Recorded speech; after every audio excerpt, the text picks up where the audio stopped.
Hey guys, we're back with another video. Welcome again to the Driven by Kane channel. On today's video, we've got the all new Honda HR-V, and guys, it's another SUV on this video. If you haven't checked out my previous video, please go check it out on the link on the top there and on the link on the description. Please just go and watch that.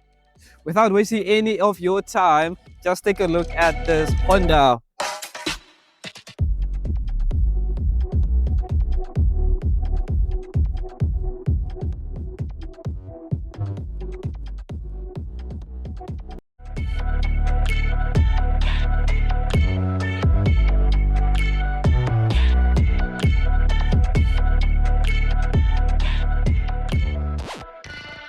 The Honda came with a different approach into the market. Like for instance, last year, mid last year, there was two derivatives. So there was the Comfort and then the Executive. So Honda literally just did a simplification of that two. They cut it out of its on its market, and then they brought us this, which is the Elegance. So this Elegance sits just in between the Comfort and the Executive, and with the pricing, you are looking at 539,900.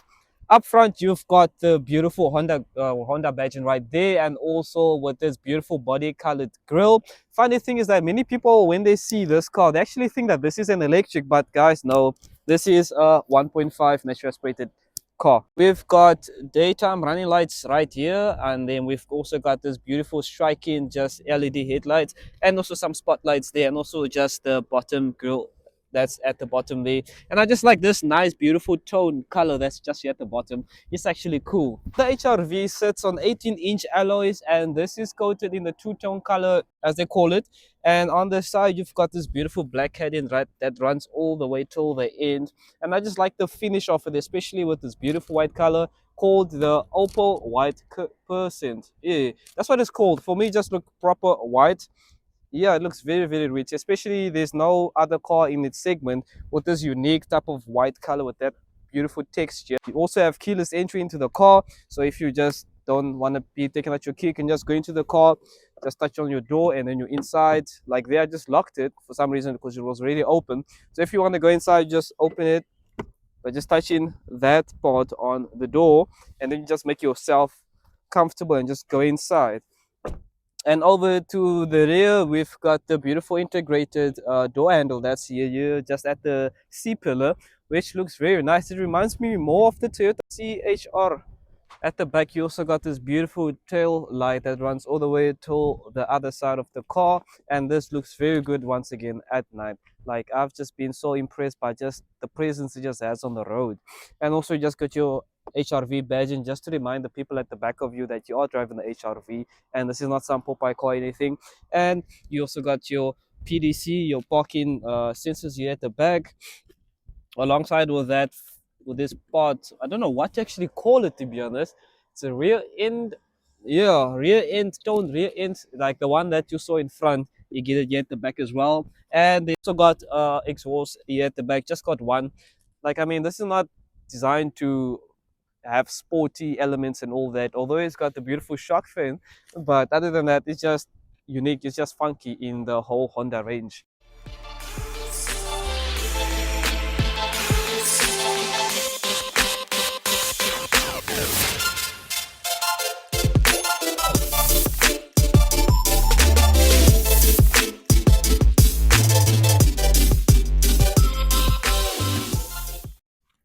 So when you walk into the cabin of this Honda HR-V, you are greeted with leather almost everywhere.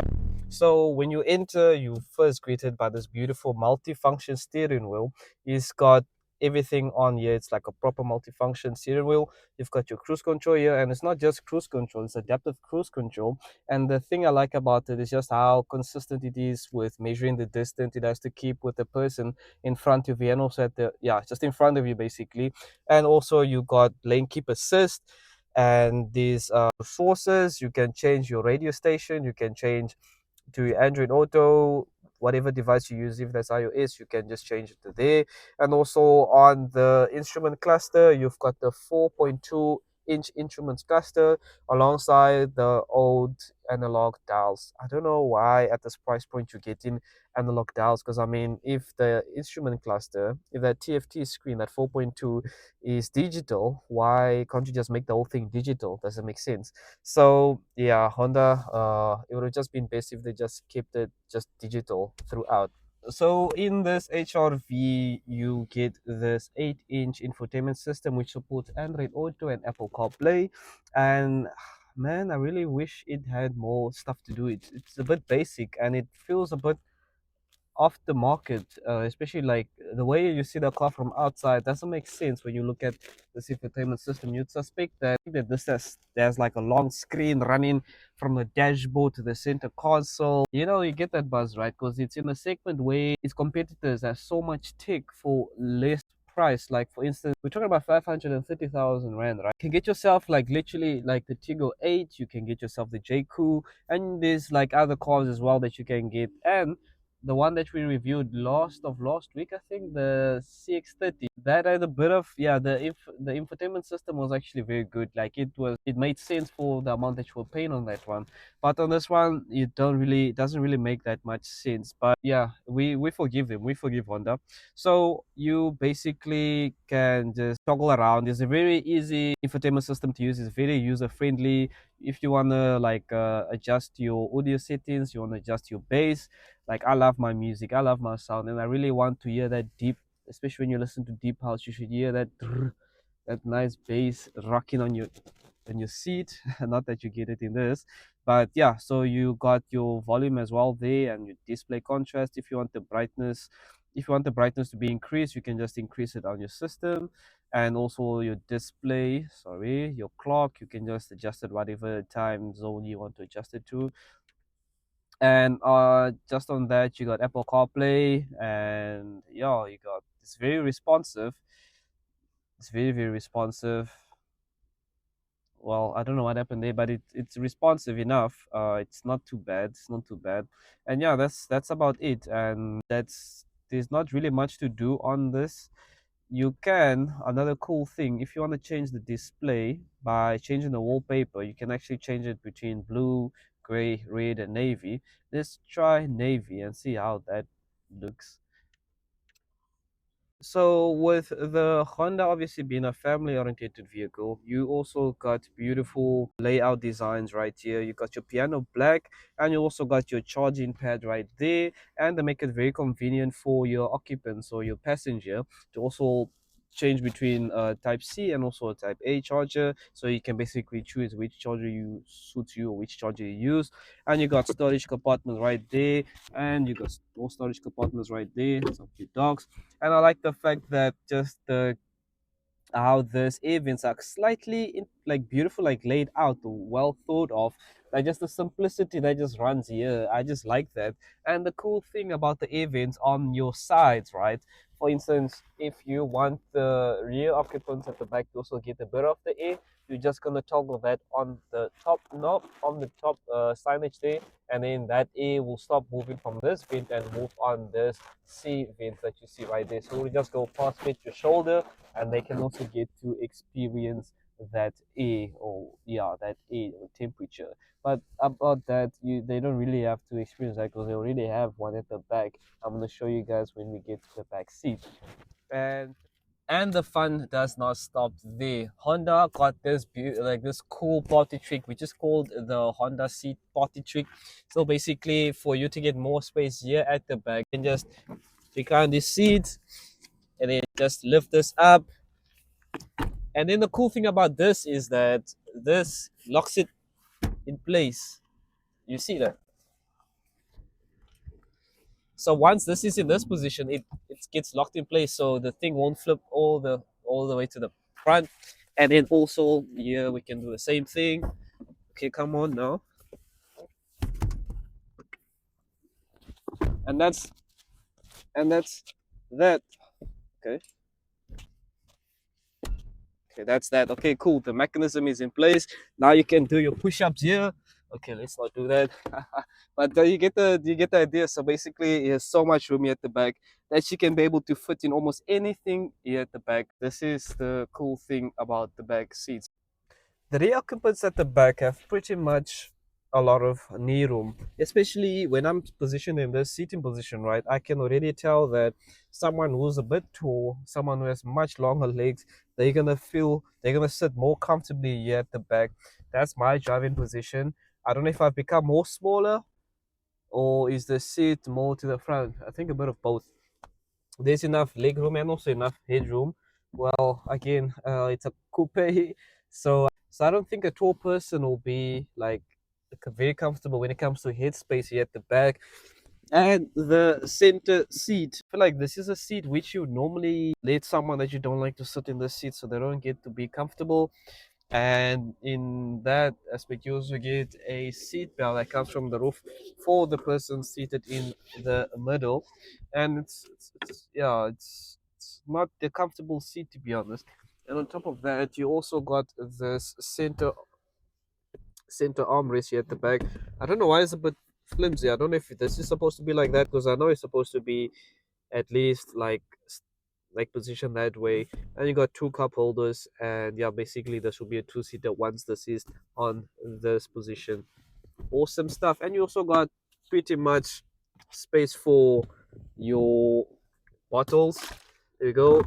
Yeah, that's about it. It's not the biggest bottle holder, but yeah, I think that'll be enough. If you would like more space, I would recommend you just get yourself the Honda CRV, as that's the big boy in the fleet. The Honda HRV comes with 319 liters of boot space, and when you fold down the rear seats, you get 1,274 liters of boot space. It's very spacious, even with the seats up. Like many boxes at the back here, and yeah, and I look so organized. It looks so like they didn't look so cramped. And also, what that party trick that I just showed you, you've got so much space. Like it's such a game changer in the segment. And yeah, that's literally about it. You guys can just tell me what you think about in the comments, if this is something which will motivate you to buy the slightest price point of 540,000 rand, or will you just look at more of the other competitive cars that are offered in its segment.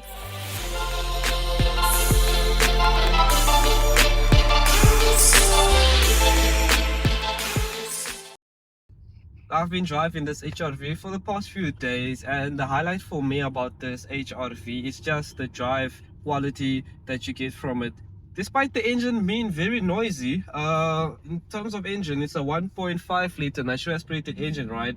With 89 kilowatts, 145 newton meters of torque via a CVT transmission. It's not the best outputs for this price range, and the engine is very noisy. The CVT is like nee, nee, nee. I'm like, hey man, this thing is crying, it's shouting, but it's going literally nowhere. And that's the sad part about CVTs. It just makes so much noise and you don't go anywhere. It's like almost say the Civic. But yeah, it's like yeah, it's not nice. Like it's not nice. But apart from that, the drivetrain has just been absolutely amazing. The steering responds very nice on the road. I haven't had any problems with the driving at all, especially during maneuverability. It does the job very well. The safety features of this car has just been amazing. Every time I drive it, it just keeps me informed of what's going on the road. I've not struggled at all when it comes to navigating through residential areas which I'm not very familiar with, especially when you're in the city as well. On the lane keeper assist is just amazing. The safety features overall, the ADAS safety systems is what you need, and it comes standard in this vehicle. So basically the ADAS safety systems are your front collision warning, and also your lane keep assist, your road departure warning, and also you've got all the other stuff. It does very well, and just the drive of it is just amazing, and everything is just beautiful put together. It could have had more safety features, but for what you get in, it makes sense. Like yeah, it's you're not paying a million, you're not getting all the safety features. Does that make sense? Apart from the lane keep assist, which could be a bit better, I've been at so many places, right? But it doesn't seem to pick up the road markings, even though the road markings are very visible for the naked eye. For the camera that's on the system, on the sensing system, it's not very nice. It chooses roads, and for me, I like to have a car that knows everything around me more than I know the area. Does that make sense? And to actually think about it, I'm not sure how less powerful this car will be if it's up there in the reef, the Johannesburg side. It's gonna lose a bit of power, and I'm sure it's gonna shout even more louder. So if you're thinking of getting a compact SUV, I would suggest you get something which has a turbo, which is not aspirated, because unless you aspirated has its ups and downs, but get something which has a turbo which can help that engine basically go more, like, be able to drive properly, you know. And I've been averaging 7.8. It's a weird figure that I'm seeing, 7.8, because it goes down and then it goes up, it goes down and up. I'm not sure if I'm gonna get to the claimed liters per 100 kilometers of 6 liters. Well, we're gonna have to drive it for a while for us to get to that one. Let me just check here quick. Yeah, 7.8 liters I've been averaging, 7.8 liters. Honda covers you with a 5-year, 200,000 kilometer warranty and a 4-year, 60,000 kilometer service plan, and also a 3-year AA roadside assistance backed by them. Well, that's about it, guys. Well, I've enjoyed my time with this Honda HR-V, although the engine could be a bit better. I wish they fit in the 2-liter in this, because 1.5 liter CVT, it makes so much noise. And for the price point, oh man, there are so much more cars you can consider before you get to this car.